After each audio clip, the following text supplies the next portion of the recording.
Right, seeing this title you might be thinking, what the heck is review of a review?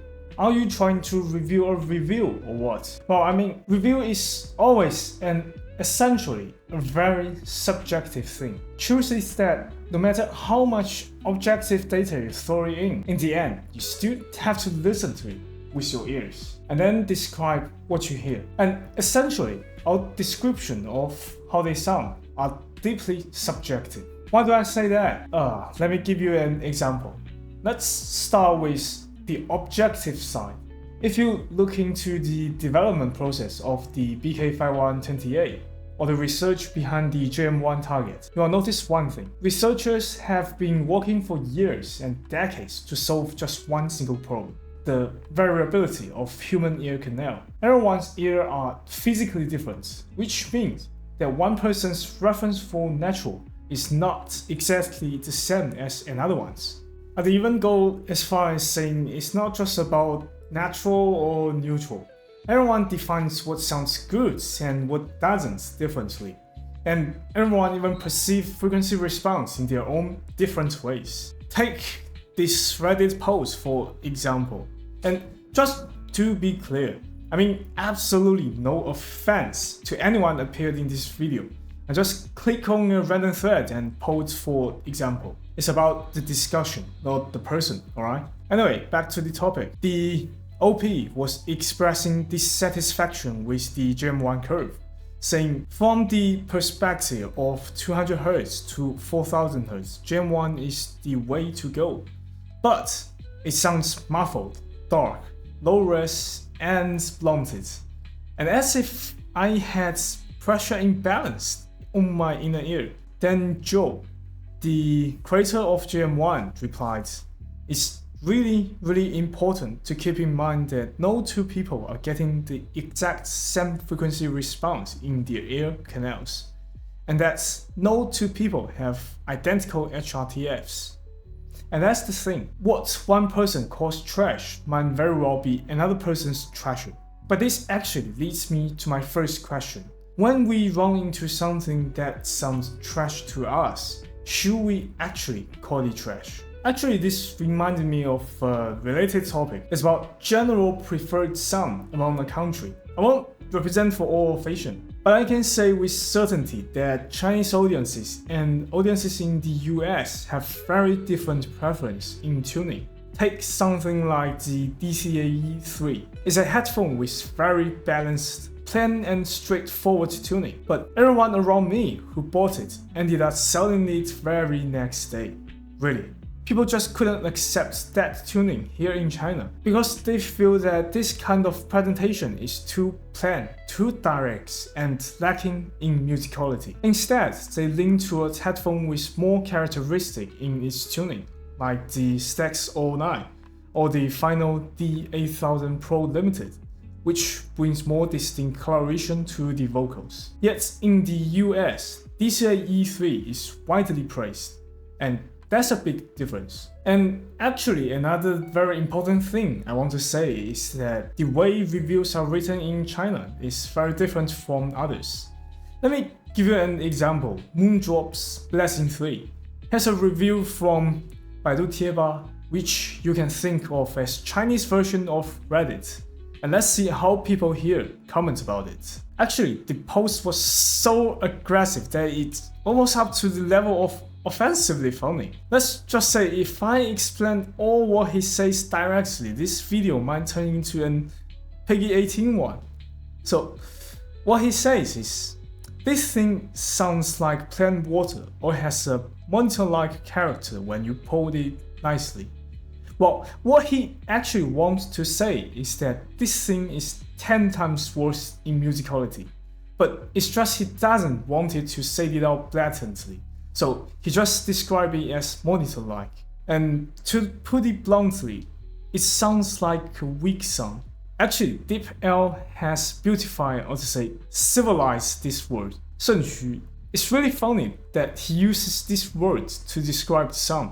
And if you translate this into English directly, it means kidney deficiency. As for why, I'll let you take a guess what he did last night. But anyway, in terms of sound, it means the vocal presentation is overly thin. It lacks the density to support a full, or to say complete presentation of a singer's image. So it feels like the singer is very weak when he sang the song. And what else he says?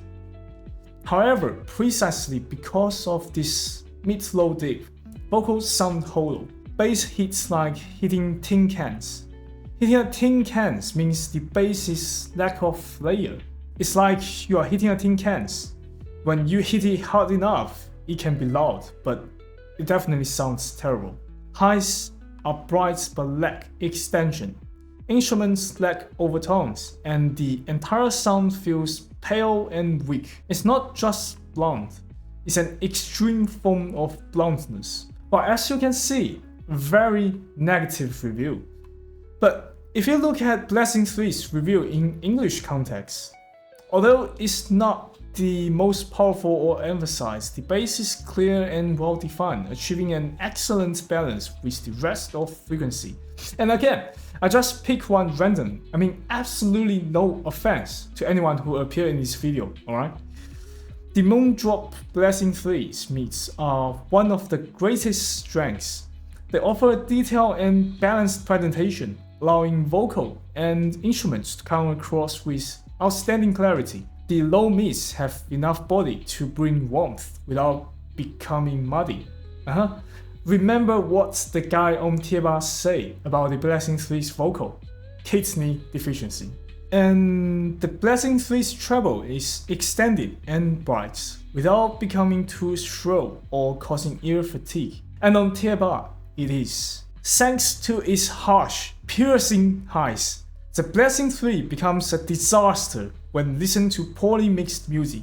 Any forum member who tried it on the opening theme of the Canon well, this is the problem of machine translation.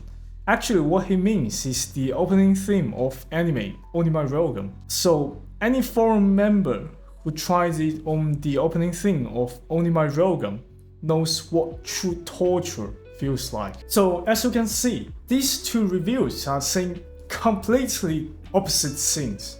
In China, the tongue can be extremely direct, sometimes even brutally blunt. If people run into a trash tuning, or to say the one they don't like, they won't sugarcoat it. They just go straight pondering at it. But if you look at English reviews, you almost never see that. I almost never come across reviews in English that are centered on heavy criticism. Most of them are much softer, phrased in a more positive and polite way. You could even say they are accommodating. I think people often consider whether other factors might explain why they don't like something, or even choose not to write a review at all if he doesn't like it. And that's really the point I wanted to make. The ears and cultural background we use to judge something are not the same. And to be honest, I'm not a professional reviewer. A lot of people have asked me where I even got the BK5128 from. Well, I'll be straight with you, it's not mine, like I explained before. If I had $10,000 US, I'd absolutely not spend it on the measurement rig. I'll, let's say, spend it on around the world in 80 days. And here's a funny thing, there's a phrase in China called 躺平. If you translate it directly, it means lying down on something flat. But what it actually means is that if you already have enough resources or money to retire early, instead of investing in a business, going through the hassle and risking bankruptcy, it's better to just live a low consumption, early retirement lifestyle. And that's kind of the prevailing view here in China. Anyway, back to the 5128. This one actually belongs to a university, and thanks to a friend, I'm lucky enough to have access to it. That's all. And as for why I ever started making reviews, honestly, it's because I wanted to leave something behind. Instead of just selling an IEM after listening to it, I wanted to record my impressions, so maybe someone could benefit from the sound description, or when they are deciding whether or not to buy it. Well, of course, maybe one day I ever become the well-known reviewer, companies might actually start sending me IEMs to review. And that way I can listen to more interesting gears without straining out my wallet. But hey, that's all for later. Most importantly, I wanted to tell truths. Like my first review about the Truth Ear Pure. But here's the thing. Once I started making reviews in English, I couldn't help but get influenced by the overall environment. Most of the reviews I saw was, well, at least positively overall, without much of criticism. If it's just one or two, that's not a big deal. But when every single video links that way, I started to hesitate. I kept thinking, if I say something negatively, would it come across as offensive? Would it feel out of place compared to how reviews are usually done in English-speaking community? I've tried doing a few reviews in the more positive Polish style, but honestly, that's not what I really wanted to say. So for my next video, which will be the RSV Mark II, I'll take a different approach, maybe closer to Chinese review style, and I'll just tell the truth. Instead of spending paragraphs sugarcoating how amazing something is, I'll just describe how each frequency's performance in a more straightforward way. On top of that, I'll make the advantage of the 5128. I'll record the playback, apply the compensation, and include those clips in the video, so you can feel it and judge it for yourself. Maybe also include some reviews in China, so you can see the difference in between. And that's pretty much all what I wanted to share. And thanks for sticking with me through all this rambling. If you have your own thoughts about reviews or the differences you have noticed, drop a comment below. I'd love to hear from you. Alright, that's it. I'll see you in the next one.